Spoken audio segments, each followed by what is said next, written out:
오늘 성경 본문은 예루살렘에게 임했던 복음, 유대인에게 있던 이 복음이 최초로 이방인에게, 열방에게 이 복음이 나가는 아주 그런 굉장히 중요한 결정적인 사건을 다루는 말씀입니다. 오늘 고넬료라고 하는 한 이방인이 사도성을 대표하는 베드로와 오늘 만나는 그런 사건입니다. 이 두 사람의 만남은 보통 만남이 아니라 정말 세계의 운명을 뒤바꾸는 그런 만남이 됩니다. 나는 여러분들의 만남도 그런 만남이 되기를 바랍니다. 여러분이 누구를 만났는데 어떤 사건에 여러분이 개입을 했는데 바로 그것이 여러분의 개인의 사건이 아니라 정말 한국의 역사를 바꾸는, 세계의 역사를 바꾸는 그런 사건이 되기를 바랍니다. 하나님은 복음을 주셨습니다. 우리에게 주셨는데 예루살렘에 주었습니다. 그러나 예루살렘의 복음에 머물게 하지를 않으십니다. 하나님은 복음을 유태인에게 먼저 주셨습니다. 그러나 이 복음이 유태인의 전유물로 만들지 않으셨습니다. 이 복음은 모든 열방과 모든 이방인들에게 이 복음을 땅끝까지 주시기를 원하십니다. 하나님의 복음은 이처럼 무한하시고 우주적입니다. 우리 그리스도인들은 온누리 교인이 아닙니다. 한국의 교인들입니다. 우리 온누리 교회는 세계의 교회입니다. 우리 온누리 교회 크리스천을 가리켜 월드 크리스천이라고 말합니다. 우리는 결코 이 서울이라고 하는 동부 이천동에 살고 있는 한 작은 공간에 우리가 살지만 우리는 세계를 숨쉬고 있습니다. 하나님이 우주의 주인이시므로 우주가 바로, 전 세계가 바로 우리의 교구가 되는 것입니다. 어떻게 복음이 열방에게로, 어떻게 복음이 이방인에게로 전달되게 되었는가? 이 사건이 너무나 중요하기 때문에 사도행전을 기록한 누가는 3번씩이나 반복해서 이 사건을 말하고 있습니다. 오늘 10장에 이 얘기를 하고 있고요, 11장에 가서도 또 얘기를 반복합니다. 15장에 가면은 이 얘기를 또 한 번 반복하고 있는 것을 볼 수가 있습니다. 오순절날 성령이 예루살렘 다락방의 120명에게 임했습니다. 그러나 하나님은 이때부터 벌써 이 복음이 전 세계로 확산하시기 위하여, 전 세계로 이것이 나가기 위하여 준비하셨던 것을 볼 수가 있습니다.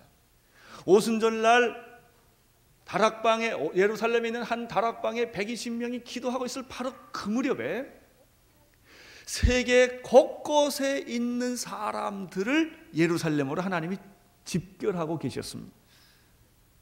그 얘기가 사도행전 2장 5절 이하에 보면 잘 나타나 있습니다. 그때 경건한 유대인들이 천하 각국에서 예루살렘으로 모이고 있었다고 그랬습니다. 바로 그때 성령이 오순절날 임한 겁니다. 성경은 그 천하 각국에 모인 나라 또는 사람 이름들을 다 열거하고 있습니다. 바데인, 메데인, 엘리민, 또 메소포타미아, 유대와 가바도기와 본도, 아시아, 부르기아, 밤빌리아, 애굽과 및 구레네 가까운, 이 구레네 가까운 리비아는 지금 아프리카를 의미합니다. 여러 지방 사람들이라 이렇게 되어 있습니다. 여러분이 사도행전을 연구할 때 지도를 보면은 지중해 연안에 그들이 접촉할 수 있는 모든 그 나라들이 다 연결되고 있는 것을 볼 수 있습니다. 참 놀라운 일이. 사도행전 2장 10절 11절에 보면은 로마로부터 또 사람이 왔다고 말했어요. 로마로부터 온 나그네가 있었는데 그들 중에는 재미있는 표현이 유대인이 있었고요, 유대인들이, 경건한 유대인들이 왔고요, 또 하나 유대교에 입교한 사람들도 왔다고 그랬습니다. 그러니까 유대인은 아니었지만 유대교에 입교한 이방인들이 그때 있었다는 얘기입니다. 그들도 전부 예루살렘으로 집중하고 있었습니다. 하나님이 하시는 일은 놀라운 것입니다. 하나님은 시간과 이런 때를, 이 공간을 잘 활용을 하십니다. 아무 때나 일하는 것이 아니라 일할 때가 있습니다. 은혜 받을 때가 있습니다. 온누리교회가 일할 때가 있습니다. 여러분이 일할 때가 있습니다. 이 때를 놓치면 안 됩니다. 그때 하나님은 메뚜기 떼로 보내기도 하시고, 하나님은 바람을 불게 하기도 하시고, 하나님은 사람을 모이기도 하시고, 하나님은 역사를 바꾸기도 하십니다. 하나님이 이런 때가 돼서 지금 공산권을 무너뜨리고 마셨습니다. 만약에 우리가요 소련을 무너뜨리려고 전쟁을 했더라면 원자폭탄 몇 개를 터뜨려야 되겠습니까? 근데 하나님이 하시니까 한 달 만에 갑자기 탁 바꾸시는 거예요. 이북을 정치적으로 어떻게 해결할 수가 있겠어요? 이북을 경제적으로 통일을 어떻게 해결할 수가 있어요? 안 됩니다. 하나님이 하시면 순식간에 하는 겁니다. 하나님의 방법이 이런 것입니다. 하나님은 순식간에 당신의 방법으로 인간의 모든 학문과 지성과 역사의 방법으로 하시 아니하시고 당신의 방법으로 일을 하시는 것입니다. 오순절날 성령이 임한 것도 그런 것이고 그 성령이 임한 오순절의 사건이 순식간에 그 지중해 연안에 있는 모든 나라에게 확산될 수 있도록 하신 것도 하나님이 하시는 방법 중에 하나였습니다. 그러나 이렇게 그때 그렇게 모였던 사람들에게서 예루살렘에 있었는데 오순절날 성령이 임하니까 120명들이 성령 체험하자마자 문을 박차고 밖으로 나간, 그리고 그 사람들의 방언으로 말로 알아들 수 있도록 막 설교를 하는 거예요. 이 방언이 터졌어요. 근데 그 방언은 지금 우리가 하는 방언과 좀 다른 것이었습니다. 그건 그 나라 사람, 내가 한국말로 말하면 그 사람들이 자기 나라 말로 알아듣는 거예요. 다 알아듣는 거예요. 순식간에 그런 일들이 바벨탑에서 무너졌던 언어의 혼잡이 바로 거기에서 언어의 통일로 나타나는 것입니다. 우리가 천국 가면 이런 언어들을 쓸 거예요. 다 다른 나라 사람들이 있는데 누가 통역하고 있겠어요? 동시통역처럼. 순식간에 다 이해하는 거예요. 그죠? 뭐 나는 그때가 빨리 오기를 바랍니다. 영어 공부 안 해도 되니까. 다 알아요, 다. 이렇게 산발적으로 역사하던 복음이 오늘 10장이요, 사도행전 10장에 오면 이제 고넬료라고 하는 한 사람을 통하여 본격적으로 이제 문을 열게 되는 것입니다. 유대주의가 세계로, 한 민족주의가 우주적으로 이렇게 변하는 것입니다. 여기에 사용된 한 사람이 있었습니다. 그 사람의 이름은 고넬료입니다. 역사를 바꾸는데 사용될 한 사람이 있습니다. 그 사람이 여러분이 되기를 바랍니다. 세계를 변화시키는데 하나님이 쓸 사람 한 사람이 필요합니다. 바로 그 사람이 여러분이 되기를 바랍니다. 고넬료라는 사람을 하나님이 쓰셔서 이방인의 세계에 복음의 문을 열게 하셨습니다. 10장 1절을 함께 읽겠습니다. 시작.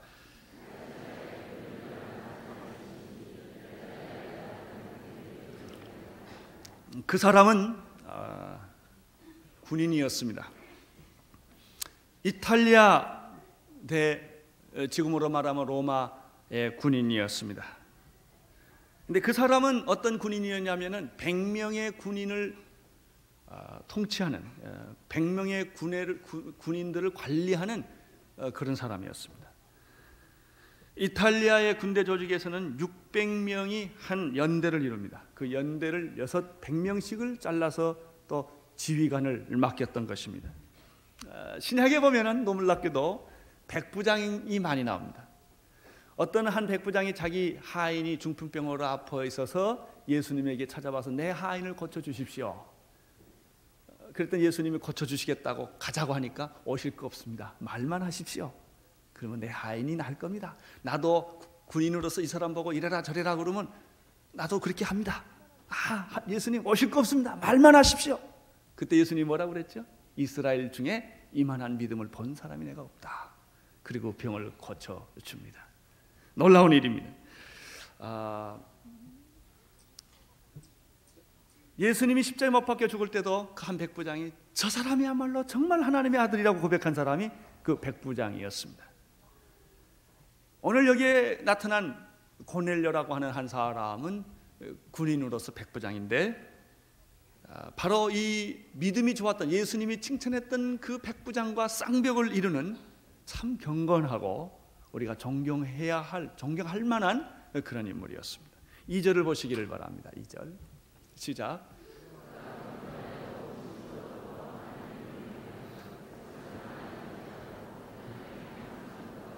요즘도 군인들 가운데 정말 신앙이 깊은 분들을 종종 만나게 됩니다. 모르겠습니다만은 제가 만나본 군인들, 또 저희 교회 다니시는 군인들이나 군인 출신들을 보면 정말 존경할 만한 분들이 참 많습니다. 세상에서는 뭐라고 말해도 정말 귀하신 분들이 참 많은 것을 저는 여러분들에게 간증할 수가 있습니다. 정말 깨끗하고 충성스럽고 나라를 염려하는 그런 분들이 있습니다. 사도 바울은 예수를 믿는다는 것은 군인과 같다 이렇게 표현한 적이 있습니다. 소위 군대를 좋아할 사람이 아무도 없어요. 다 이게 얽매여 사니까. 그런데 잘 믿는다는 게 뭐냐면 그 군인 생활과 같다 그렇게 표현했습니다.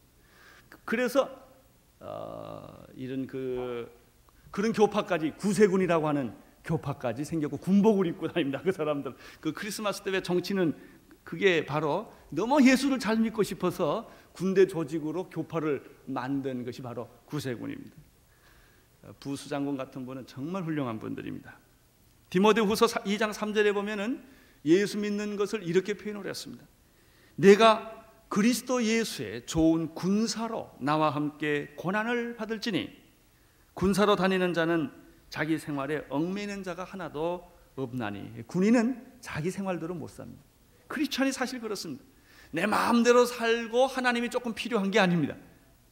하나님의 뜻대로 사는 게 그리스도인입니다. 군인은 사생활이 없다는 것입니다. 군사로 모집한 자를 기쁘게 하는 게 군인이라고 그랬는데 바로 그리스도인들은 내가 예수를 만난 이후에 하나님을 기쁘게 사는 사람들인 것입니다. 이 고넬료라고 하는 경건한 한 군인은 어떤 사람이었습니까? 성경을 다시 한번 보시기를 바랍니다. 10장 2절 첫째, 그는 어떤 사람입니까? 경건한 사람이었습니다. 하나님을 경외하는 경건한 사람이었습니다. 신약에 경건이라는 단어가 많이 나오지 않습니다. 그런데 이 경건이라는 뜻은 신앙을 전부 내포하는 단어입니다. 참 신앙은 무엇인가? 경건입니다. 경건이 없는 것은 신앙이라고 말하기가 어렵습니다. 능력이 신앙이 아니라 경건이 신앙인 것입니다. 경건한 생활, 하나님을 경외하는 생활, 이 땅에 살지만 우리가 하나님의 백성으로 살아가는 그런 신앙의 깊은 경건이 있는 것입니다. 나는 우리 교회 안에 이런 경건이 있기를 바랍니다. 여러분의 내면 생활 속에 형식적인 경건이 아니라 정말 경건이 여러분에게 있게 되기를 바랍니다. 이 고넬료라고 하는 군인은 경건한 사람이었는데 하나 더 봅니까? 이 사람은 온 집으로 더불어 하나님을 경외하는 사람이었다. 개인적으로 경건한 사람이었습니다. 우리 교회도 보면은 개인적으로 예수 잘 믿는 사람이 참 있습니다. 부인이 혼자 잘 믿습니다. 남편이 혼자 잘 믿습니다. 근데 혼자 잘 믿어요. 가족이 잘 믿는 것이 쉬운 일이 아닙니다. 근데 이 사람은 온 가정이 다 예수를 잘 믿는다고 그랬어요. 저는 이 말씀을 좀 더 깊이 묵상하고자 합니다. 여러분, 이 고넬료라는 남자가 부인으로부터 존경을 받지 못했다면 이렇게 안 될 겁니다. 그 남자를 제일 잘하는 사람은 그 부인입니다. 세상에서 뭐라고 그래도 부인은 그 남자를 압니다. 그 남자의 성격과 사생활을 압니다. 부인으로부터 존경받을 수 있는 남편, 대단한 남자입니다. 나는 여러분들이, 우리 교회 남편들이 모두 부인으로부터 존경받게 되기를 바랍니다. 마음속으로 돈 벌어다 주는 존경이 아니라, 대개 남자들은 돈 벌어주면 다 했다고 생각을 해요. 돈 갖다 주면 절대 존경 안 합니다. 인격적 존경을 받아야 합니다. 인격적. 그 가정이 예수를 다 잘 믿게 되었는데 분명하게 보면 그 자식들의 눈에 보인 아버지가 좋은 아버지였다는 것. 대개 목사집 자녀가 어렵습니다. 왜냐하면 너무 그 목사기 때문에, 그 삶이 그러기 때문에 자식들이 참 그 예수 잘 믿기가 어려운 게 보통 성직자의 가정입니다. 가족 전체가 잘 믿는다. 아이들의 눈에 보여도 부모님이 참 존경스럽고 사랑스럽고 우리 아버지는 진짜다, 이런 말을 듣는 아버지, 그 사람이 바로 고넬료였다는 겁니다. 부인으로부터 존경을 받고 어린 자녀들로부터 우리 아버지는 최고다, 정말 진짜다, 우리 아버지가 정말 나는 사랑하고 존경한다, 이런 게 있었기 때문에 온 가족이 다 하나님을 섬기게 된 것입니다. 그 사람이 바로 고넬료였습니다. 이 사람은 부인으로부터 존경과 자녀로부터 사랑을 받을 뿐만 아니라 하인들과 그 집의 몸종들 노예로부터도 존경을 받았다는 것입니다. 7절을 보십시오. 7절에 보면 마침 말하던 천사가 떠나매 고넬료가 집안 하인 몇 명을 2명과 그 다음에 종졸 그 하인과 또 다른 형태의 노예가 있습니다. 종이 있습니다. 종졸 가운데 무슨 사람? 경건한 사람 이렇게 되어 있습니다. 그리고 보니까 그 집에서 일하는 사람부터 존경받는 주인은 최고입니다. 대개 그 사람들은 월급을 주고 돈을 줘서 명령을 시켜서 일을 시킵니다. 근데 그 종이 하인이 경건한 자였다고 말해서 이건 진짜입니다. 고넬료는 바로 이런 사람이었다는 것입니다. 두 번째 이 사람에 대해서 생각을 하겠습니다. 2절을 다시 보시오. 그가 경건하여 온 집으로 더불어 하나님을 뭐하며? 경외하며. 그 다음에 7절까지 가니까 노예들까지 종들까지도 경건한 사람이었다고 그랬죠. 그 다음에 2절을 다시 보면은 백성을 많이 뭐라고 그랬죠? 구제했다고 말했습니다. 여러분 사업가도 아닌 군인이 월급 받으면 얼마나 받겠어요? 대개 군인들 집 한 칸 마련하기 참 어렵습니다. 자녀 교육시키기도 참 어려운 월급입니다. 그러한 신분을 가지신 분이 구제를 많이 했다는 것입니다. 백성을 많이 구제했다는 것입니다. 분명히 이 사람은 가난한 자들에게 관심이 있었고 어렵고 고통하는 장한 자에게 손을 핀 사람입니다. 놀라운 사람입니다. 아마 힘겹도록 구제했을 거라는 생각이 듭니다. 세 번째입니다. 이 사람은 어떤 사람인가? 세 번째, 하나님께 뭐 했죠? 기도했는데 어떻게 기도했어요? 항상 기도했다고 성경은 말하고 있습니다. 누구든지 기도할 수 있습니다. 그러나 항상 기도하기는 어렵습니다. 이분은 시간을 정해놓고 기도했습니다. 이분은 삶이 기도였는지도 모르겠습니다. 어떤 기도를 위해 기도를 한 것이 아니라 그의 삶이 기도였습니다. 사람을 만날 때마다 그는 기도하면서 만납니다. 주님, 내가 이 사람을 만났는데 내가 예수님의 모습을 보여주게 하여 주옵소서. 우리는 순간순간 무슨 결정을 합니다. 결정을 할 때 주님, 내가 이 결정을 어떻게 하면 좋습니까? 기도하면서 얘기하고 기도하면서 결정을 하는 사람, 바로 이 사람이 고넬료라는 사람이었습니다. 기도하는 사람은 내면에 성숙이 있는 사람입니다. 내면적인 사람만이 기도할 수 있습니다. 외형적인 사람은 개인의 경건 기도 시간을 갖기가 어렵습니다. 기도할 수 있는 사람은 순종할 수 있는 사람입니다. 기도할 수 있는 사람은 겸손한 사람만이 기도합니다. 교만한 사람은 절대로 기도 못합니다. 지가 제일 잘났으니까. 그가 누구 앞에 머리를 숙이겠습니까? 머리를 숙였다가도 한 1분이면 금방 듭니다. 이게 잘 안 굽혀지는 거예요. 여러분, 하나님 앞에 사람들 없는 곳에서 하나님 앞에 조용히 무릎 꿇고 기도할 수 있는 사람은 그의 인격과 신앙이 성숙한 사람임에 틀림이 없습니다. 오늘 가서 한번 해보세요. 기도가 되나 안 되나. 마음 먹고 기도하려고 그러는데 잘 안 돼요. 한 시간 기도한 것 같은데 깨보면 5분밖에 못했어요.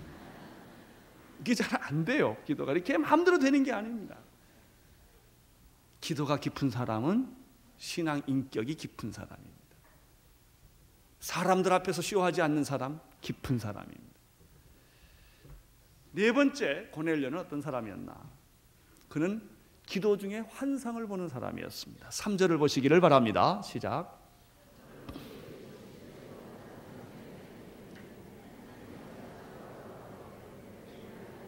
제9시란 유대인의 기도 시간으로 오후 3시에 해당합니다. 한참 일하는 도중에 그는 하나님을 기억하고 기도 시간에 약속대로 기도하는 사람입니다. 여러분, 하나님의 음성을 어떻게 들을 수가 있겠습니까? 하나님의 환상을 어떻게 볼 수가 있겠습니까? 기도하지 않는데 어떻게 하나님 환상을 볼 수 있겠습니까? 하나님이 막 내가 일하고 있는데 야, 내가 지금 환상을 보여줄 테니까 잠깐 기다려, 이래서 보여주겠습니까? 그렇잖아요. 기도하고 있는데 하나님이 그 시간을 이용해서 보여주는 것입니다. 여러분, 내 마음이 조용하고 경건하게 묵상하지 않고 있는데 어찌 음성을 들을 수가 있겠습니까? 시끄럽게 떠들고 돌아다니는, 우리들의 얘기에 거의 대부분은 불필요한 얘기들을 하고 돌아다닙니다. 하지 않아도 될 얘기들을 하고 돌아다닙니다. 너무 시끄럽습니다. 그런데 어떻게 하나님의 음성이 그에게 전달될 수가 있겠습니까? 우선 조용히 해야 듣습니다. 은밀한 시간을 가져야 하나님의 마음을 느낄 수가 있지 않겠습니까? 내가 잡담하고 떠드는데 어찌 하나님의 음성이 들릴 수가 있겠어요? 영화 보고 있는데 하나님 음성 들릴게요? 안 됩니다. 비디오를 보고 있는데 하나님 음성이 들릴까요? TV를 보고 있는데 하나님 음성이 들릴까요? 아닙니다. 내가 조용히 있어요. 담배 피우고 술 먹고 있는데 하나님 음성이 들릴까요? 안 됩니다. 내가 조용히 있어야 합니다. 기도하고 있어야 합니다. 여러분, 기도하고 있으면 하나님이 그 시간에 여러분에게 찾아가십니다. 성경을 읽고 있을 때 하나님이 그 시간에 여러분에 찾아가 주셔서 말씀을 하시는 것입니다. 고넬료는 기도 중에 한 환상을 보았습니다.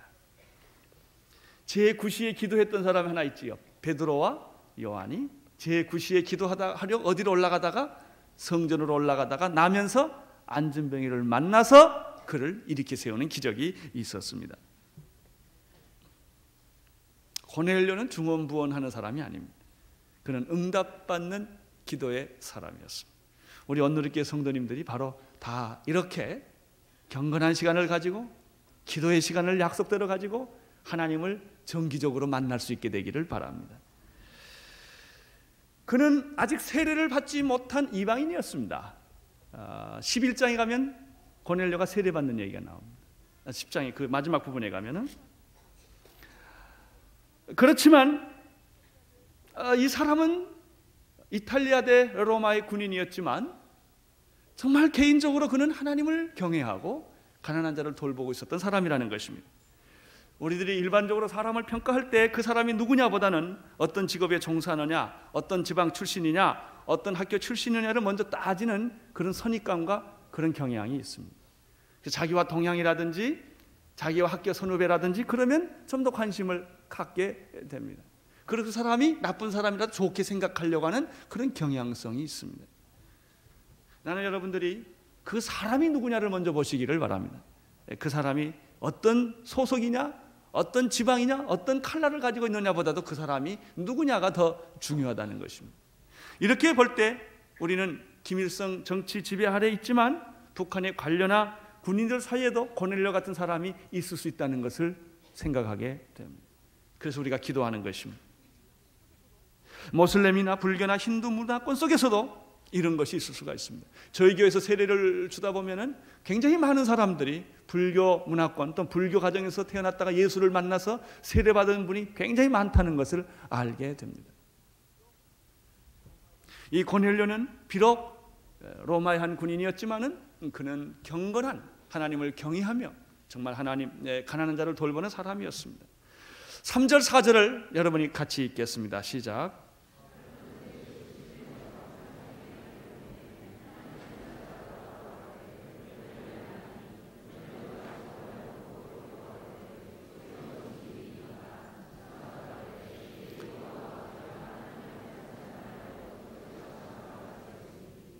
고넬료가 기도하고 있는 동안에 천사가 나타났습니다. 환상이 보여졌습니다. 그리고 하나님의 메시지가 그에게 전달되었습니다. 여기서 우리는 하나님은 어떤 분이신가를 몇 가지를 깨닫게 됩니다. 하나님은 어떤 분이신가? 첫째, 하나님은 모든 사람을 다 사랑하십니다. 원수도 사랑하십니다. 죄인도 사랑하십니다. 하나님은 모든 사람에게 다 관심이 있으십니다. 그러나 특별히 더 관심 있는 사람이 있습니다. 어떤 사람이? 기도를 많이 하고 구제를 많이 하는 사람에게 하나님은 특별 관심이 있습니다. 여러분, 하나님께 특별 관심 받고 싶은 분, 기도 많이 하시고 구제 많이 하시기를 바랍니다. 오늘 이 예배 끝나고 돌아가다가 누구인가 하나 구제를 꼭 해보시기를 바랍니다. 없으면 찾아가서라도 구제하시기를 바랍니다. 하나님이 이것을 굉장히 기뻐한다는 것입니다. 이방인이라 할지라도 세례받지 않는 사람이라 할지라도 하나님은 기도하고 자기를 찾고 자기를 잘 모르지만 하나님을 찾고 하나님을 경외하고 인간의 물질과 인간이 신이 아니라 정말 살아계신 하나님이 계실 것이다. 어떤 그분에 대한 간절한 사모함이 있는 사람, 그리고 잘은 모르지만은 내 주위에 가난하고 어렵고 불쌍한 사람들을 자꾸 돕는 사람, 이런 사람에 대해서 하나님은 특별 관심이 있다 하는 거예요. 4절에 보면은 천사가 가로되 내 기도와 뭐가? 구제가 어디에 상달됐다? 하나님 앞에 상달되어 하나님이 뭐한 바 되었다? 기억한 바 되었다. 아멘. 하나님은 여러분이 기도하는 것을 꼭 기억합니다. 하나님은 여러분이 오른손 모르게 왼손 모르게 구제한 그것을 하나님은 반드시 기억합니다. 이미 상이 지급되었느니라 라는 말은 이미 영수증이 발급되었느니라 그런 뜻이에요. 여러분이 구제하려는 마음을 갖는 순간에 하나님은 영수증부터 쓰세요. 놀라운 일이에요. 그래서 오늘 부탁합니다. 돈 여러분만 쓰지 마시고 여러분만 챙기지 말고 나눠주세요. 필요로 하는 사람 도와주세요. 그렇죠? 빚내서는 도와주지 마세요. 도와줄 수 있는 범위 안에서 사랑을 베푸세요. 하나님이 기억합니다. 꼭 기억합니다. 여러분이 어려울 때 하나님이 기억해 주십니다. 여러분이 수치를 당할 때 하나님은 기도와 여러분의 구제를 기억하시고 여러분을 도와주십니다. 적어도 하나님이 날 기억하게 할 것 하나 정도는 가지고 있어야 좋습니다. 지난주에 우리가 말씀을 들은 욥바에 있는 다비다라는 여자를 기억하십니까? 이 여자는 경건한 여제자로서 예수님의 제자로서 선행과 구제가 뛰어난 여자였습니다. 그가 죽었을 때 사람들은 그를 무덤에 넣지를 않았습니다. 그의 시체를 깨끗이 씻어서 다락에 두었습니다. 이 정도였습니다.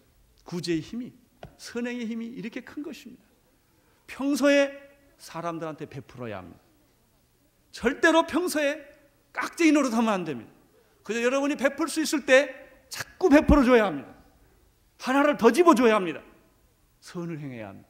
절대 깍쟁이 노릇하지 마십시오. 여러분이 어려울 때 당합니다.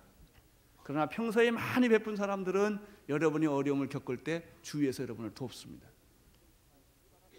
작은 이익에 눈을 멀지 마시기를 바랍니다. 이 여자는 평소에 선행과 구제를 많이 했습니다. 사람들이 너무너무 그를 사랑해서 그의 시체를 다락에 무덤에 두지 않냐고 다락에 올려놨습니다. 그래서 그는 다시 살 수가 있었습니다. 하나님이 그 여자의 선행과 구제를 기억하셔서 베드로를 보내가지고 이 다비다를 다시 죽음에서부터 살려주셨던 기록을 우리가 보았습니다.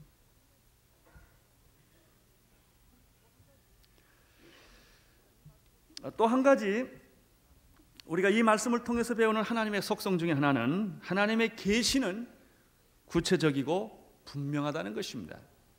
하나님이 우리에게 오실 때 애매모호하게 오시지 않습니다. 이렇게 보면 이렇고 저렇게 보면 저렇게 이렇게 안 합니다. 하나님이 우리에게 오실 때 어떤 신비스럽게 이상하게 오시지도 않습니다. 문자 하나 탁 써놓고 이렇게 오시지 않습니다. 여러분, 하나님이 인간을 구원하실 때 하나님 방법으로 오지 않았습니다. 만약에 하나님이 하나님으로 오셨다면 인간은 하나님을 만날 수가 없습니다. 왜냐하면 하나님과 인간은 본질상 질적으로 다른 존재이기 때문에 그렇습니다. 하나님이 인간을 구원하시기 위하여 어떤 방법으로 오셨습니까? 육신의 몸을 입고 오신 것입니다. 사람이 알아듣기 쉽게, 사람이 해석하기 쉽게, 사람이 받아들이기 쉽게 그는 우리와 성정이 똑같은 예수 그리스도라고 하는 그런 인간의 몸을 입고 오신 것입니다. 말씀이 육신이 되어 우리 가운데 오신 것입니다. 우리가 내려가야 합니다. 밑에 있는 사람들 보고 우리 수준으로 올라오라고 그러면 안 됩니다. 어떤 사람 수준이 달라서 그런 사람이 많아요. 수준이 안 맞아서 뭘 안 맞긴 뭘 안 맞아요. 내가 내려가면 되지. 그렇게 여러분의 수준이 도도합니까? 그렇지 않습니다. 내려가 줘야 합니다. 이 하나님은 인간에게 오셨습니다. 우리는 우리의 수준이 안 맞을지 모르지만 그러면 내려가서 그들과 똑같이 살아야 합니다. 그것이 사랑입니다. 하나님이 인간에게 오실 때, 성령님께서 우리에게 오실 때 모든 것이 아주 분명하고 구체적이고 그리고 쉬운 것이었습니다. 5절을 보시기를 바랍니다. 5절 시작.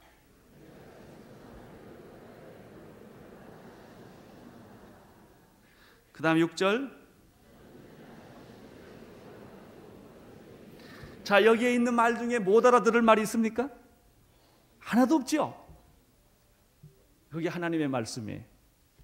나는 성경을 주신 하나님을 찬양합니다. 만약 여기에 이상한 괴상한 글자들만 가득 차 있고 라틴어로 읽어야 된다든지 알 수 없는 말이 있다면 어떻게 하겠어요? 이 책은 누구든지 쉽게 이해할 수 있는 책이에요. 나는 하나님의 말씀을 환상으로 주시지 아니하고 기록된 말씀으로 주신 것이 아니라 감사를 드립니다. 환상을 받을 때는 그때는 좋아요. 근데 1년 지나면 다 잊어버려요. 기록된 말씀은 항상 보면 있어요. 그냥 안심하고 잊어버리기를 바랍니다. 그냥 다시 펴면 있으니까. 얼마나 성경이 좋은지 몰라요. 이 하나님의 말씀이에요. 나는 하나님의 말씀이 기록된 말씀으로 오는 것을 일어나야 감사와 찬송과 영광을 올립니다. 나 같은 사람을 아시고 기억할 줄 모를 것을 아시고 보면 읽을 수 있도록 이렇게 하나님이 말씀 주셨습니다. 내가 지금 사람을 욥바라는 데를 보내요. 너는 동으로 가라 이렇게 안 하셨어요. 뭐 너는 서쪽으로 가면 귀인을 만날 것이다 이런 소리도 안 하고 아주 분명해요. 욥바로 가라. 그러면 베드로라는 사람을 만나게 될 것이다. 이게 얼마나 구체적이에요.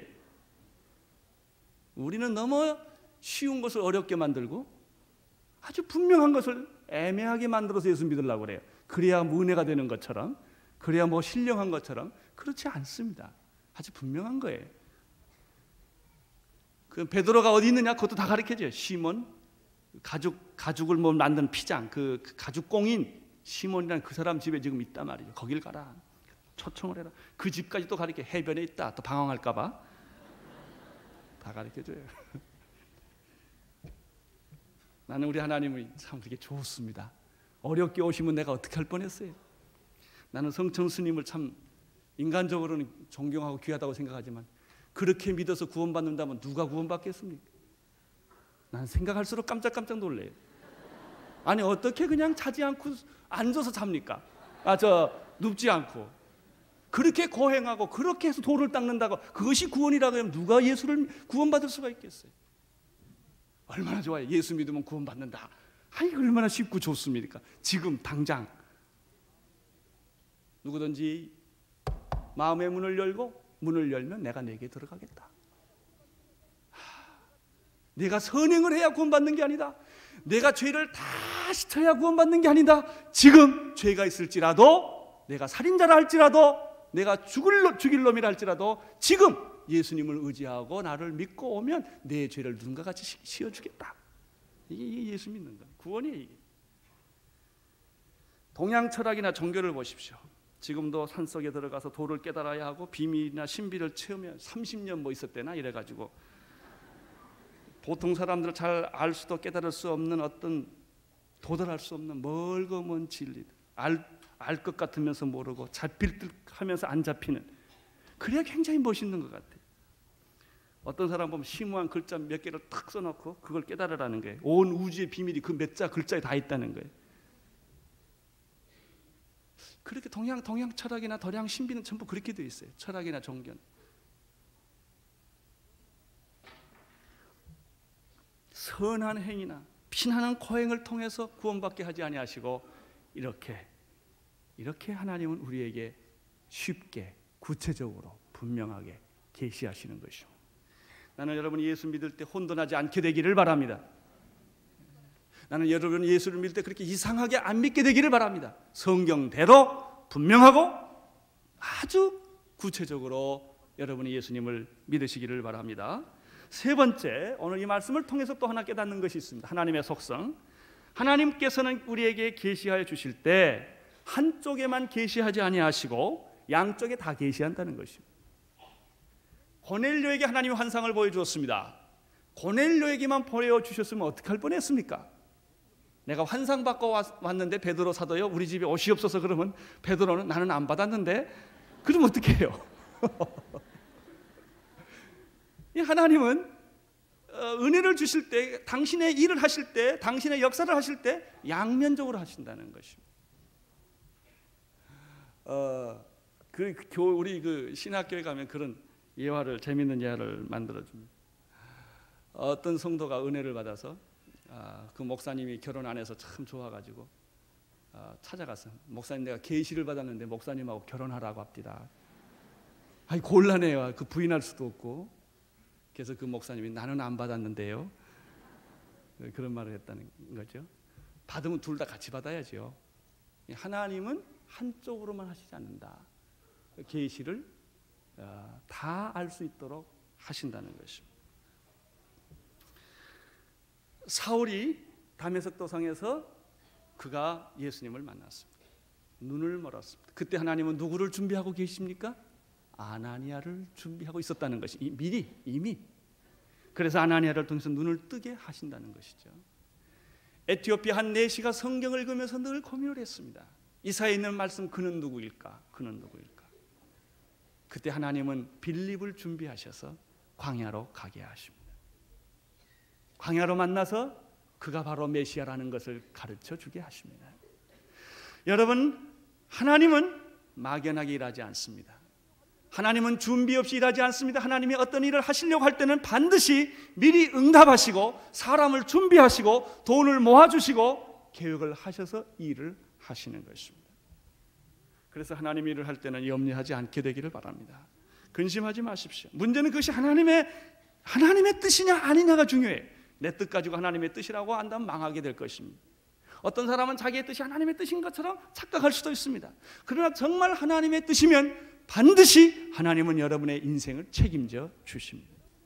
여러분의 인생을 책임져 주실 뿐만 아니라 여러분의 생애 전체를 영광스럽게 하나님은 만들어 주신다는 것입니다.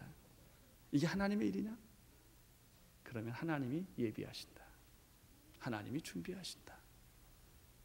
하나님이 하시지 내가 하는 거 아니다. 그런 믿음이 제게 요즘 생깁니다. 그래서 좀 자유스러워졌습니다. 내가 하려고 생각하니까 아주 앞이 깜깜해요. 하나님이 하신다고 생각하니까 그렇게 기쁨이 충만할 수가 없어요. 저희 교회 2,000명을 선교사를 보낸다? 제가 눈 감으면 될 것 같고 눈 뜨면 안 될 것 같아요. 눈 뜨면 너 미쳤니? 그래요. 말도 안 되는 소리를 한단 말이죠.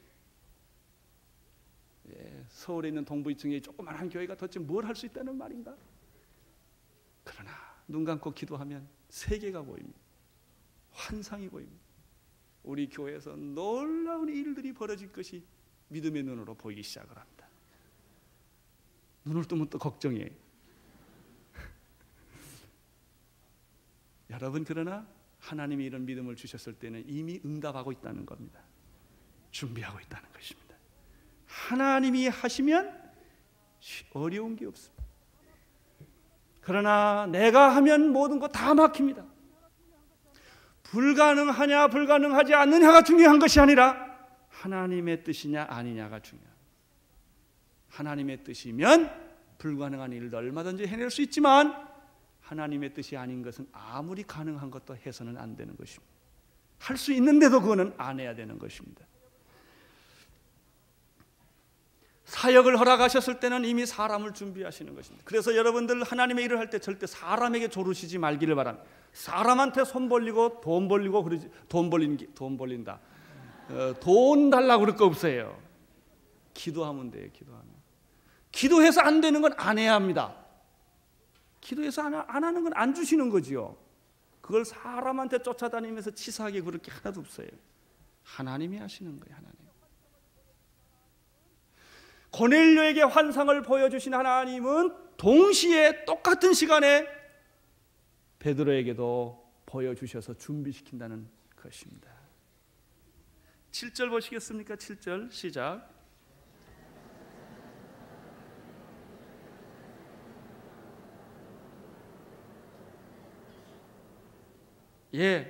여기서 우리가 또 하나 배울 게 있어요.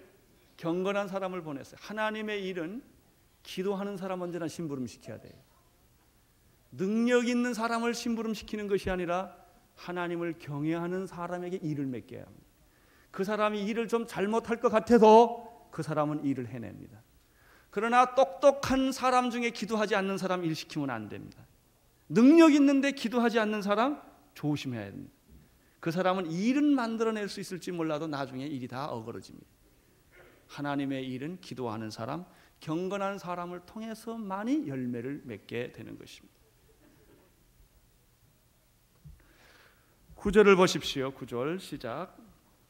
이튿날 저희가 행하여 성에 가까이 갔을 때 그때 베드로가 기도하려고 지붕에 올라가니 제 시간이 6시라. 베드로도 기도를 하고 있지 않았다면 어찌 하나님의 환상과 음성을 들을 수가 있었겠습니까? 여러분, 하나님의 음성을 듣고 싶습니까? 그러면 시간을 정해놓고 기도하십시오. 간단해요. 뭐 하나님의 음성을 듣는 법 이렇게 하고 저렇게 하고 그게 아니라 그냥 시간 정해놓고 그냥 기도하고 있어요. 1년도 좋고 2년도 좋고 기도하고 있으면 하나님이 그 채널을 통해서 여러분에게 오십니다. 환상을 보고 싶습니까? 시간을 정해놓고 기도하십시오. 새벽 기도 시간이 제일 좋을 것입니다. 일정한 시간에 놓고 헌신을 하세요. 우리는 사람하고 만날 때도 시간 약속하고 갑니다. 왜 하나님하고는 시간을 약속을 안 하십니까? 하나님은 아무 때나 만날 수 있다고 그렇게 함부로 하는 겁니까? 예배는 아무 때나 드릴 수 있다고 그렇게 함부로 하는 겁니까? 오늘 가볼까 교회? 에이 좀 바쁘고 피곤한데 그만두지 뭐. 그렇게 해서 하나님 만나십니까? 그렇게 하는데 하나님이 여러분을 정성스럽게 만나줄 수 있다고 생각하십니까? 그렇지 않습니다. 우리가 사람을 만나는데도 정성을 들입니다. 바이어가 오면 얼마나 정성을 들여 대접을 합니까? 하나님에게 정성을 쏟으십시오. 정성스럽게 준비하십시오. 시간에 늦지 않고 약속 시간에 딱 와서 기다리십시오. 그때 하나님은 여러분들에게 은혜를 물붓듯이 쏟아 주시게 될 것입니다. 베드로가 생각지도 못하게 환상을 보았습니다. 보자기 같은 그릇이 하늘에서 내려오는 것을 보았습니다. 그는 해석할 수가 없었고 믿을 수가 없었고 그는 이해할 수가 없었습니다. 이때 성령님께서 19절 한참 뛰어가서 갑니다. 19절에 다음과 같이 말씀을 하여 주십니다. 읽어 주십시오.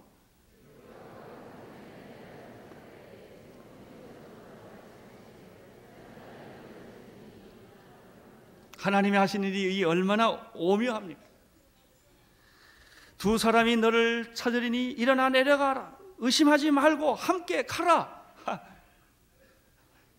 이렇게만 분명히 듣는다면 우리 예수 믿는 거 갈등 없죠, 그렇죠? 근데 이게 소리를 못 들으니까 이런 게 맞을까 저런 밤새 고민해요. 하나님이 이렇게 해라, 떠나라, 의심하지 말라, 가라, 탁 여기 오른쪽으로 가라 이러면 딱 좋을 텐데 이게 잘 안 돼요. 안 되는 것에 대해서 이야기하지 말고 여러분이 얼마나 무릎 꿇고 기다렸는가를 생각해 보세요. 우리는 너무나 뻔뻔합니다. 아니 불자 땀 한 자 물이 당자. 땀 안 흘리고 먹으려는 사람들이 불한당들이에요. 우리는 불한당 신앙들을 가지고 있어요. 주는 건 조금 바치고 얻는 건 많이 얻기를 원하고 기도나 구제는 작게 하고 하나님이 자기 보호해주고 축복해주기는 하늘만큼이나 기다리는 불한당들이에요. 투자하세요. 투자.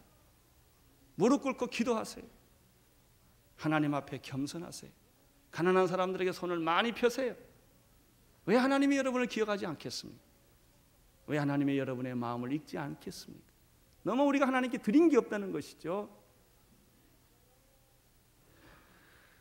무슨 일이든지 하나님께서 간섭하시고 기뻐하시고 준비하신 일이라면 아무리 불가능하고 돈이 많이 드는 일을 할지라도 반드시 이루어집니다. 염려하지 마십시오. 의심하지 마십시오.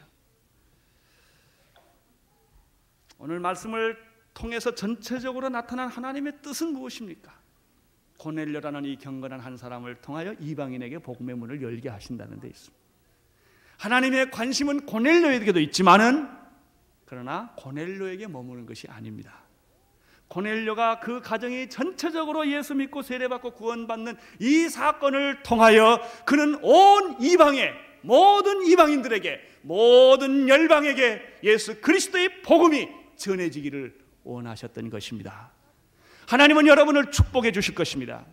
그러나 축복은 여러분만을 위한 축복이 아니라 여러분이 축복을 받는 그 축복을 통하여 전 세계가 축복받기를 하나님은 원하십니다. 기도하겠습니다. 하나님 아버지 감사합니다. 오늘 우리들을 통하여 고넬료 사건을 보게 하시니 감사합니다.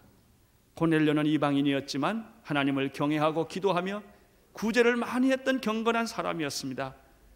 주여 오늘 우리들의 삶이 그런 고넬료와 같은 삶의 모습이 있게 하여 주시옵소서.